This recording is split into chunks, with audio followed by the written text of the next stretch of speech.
আল্লাহর রহমতে ইনশাআল্লাহ আমরা পরিস্থিতি মোকাবেলা করতে পারবো। দ্বিতীয়ত, যেহেতু এখানে ডেঙ্গুর প্রকোপ মোটামুটি আজীবন এই জীবাণু বহন করবে এবং পরবর্তীতে ওই মশা যে কোনো সুস্থ মানুষকে যখন কামড়াবে তখন সেই সুস্থ মানুষ সংক্রমিত আর পানির ওপরে বংশ বিস্তার করে। এজন্যই ডেঙ্গু প্রতিরোধে কমিউনিটির এঙ্গেজমেন্ট তথা ব্যক্তিগত পর্যায়ে সচেতনতার কোনো বিকল্প নেই। তার সংক্রান্ত আলোচনা করা হচ্ছে। সকল ইউনিয়ন পরিষদে ডেঙ্গু এবং করোনা ভাইরাস সংক্রান্ত সচেতনতামূলক বিলবোর্ড স্থাপন করা হয়েছে। বিভিন্ন স্কুল কলেজের সমাবেশে এবং ধর্মীয় প্রতিষ্ঠানে যে সময় তাদেরকে দ্রুততার সাথে ডাক্তারের বিভাগ, স্থানীয় সরকার বিভাগ সহ বিভিন্ন পর্যায়ের নেতৃবৃন্দ এবং সুধী সমাজকে সাথে নিয়ে ডেঙ্গু ও করোনা মহামারীকে প্রতিরোধে সমন্বিত কার্যক্রম গ্রহণ করা হয়েছে।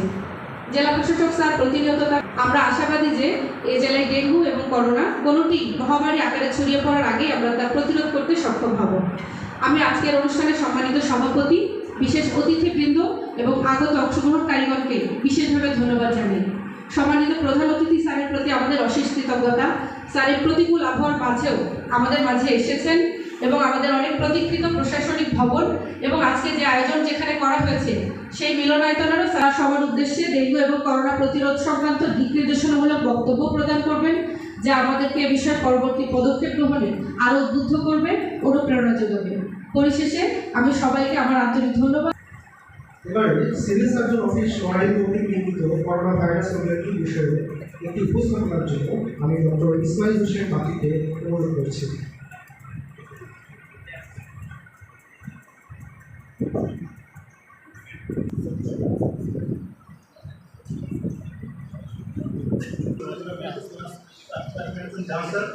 আপনাদের সকলের উপস্থিতিতে আমি করোনা এবং ডেঙ্গুর উপর একটি প্রেজেন্টেশন উপস্থাপন করছি।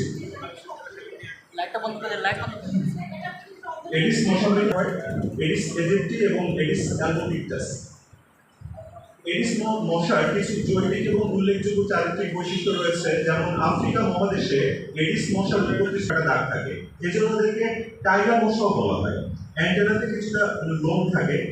সাধারণত সকাল এবং বিকালে এরা কামড়ায়। ডেঙ্গু ভাইরাস জিনোমের মিউটেশনের কারণে এরা রাতেও কামড়ে থাকে। অর্থাৎ আপনারা বুঝতে পারতেছেন যে জেনেটিক মিউটেশন হচ্ছে এমন একটা প্রক্রিয়া যাতে করে ক্ষণে ক্ষণে সে তার চারিত্রিক বৈশিষ্ট্য পরিবর্তন করতে পারে। অর্থাৎ আমরা বুঝতে পারতেছি যে এই মশা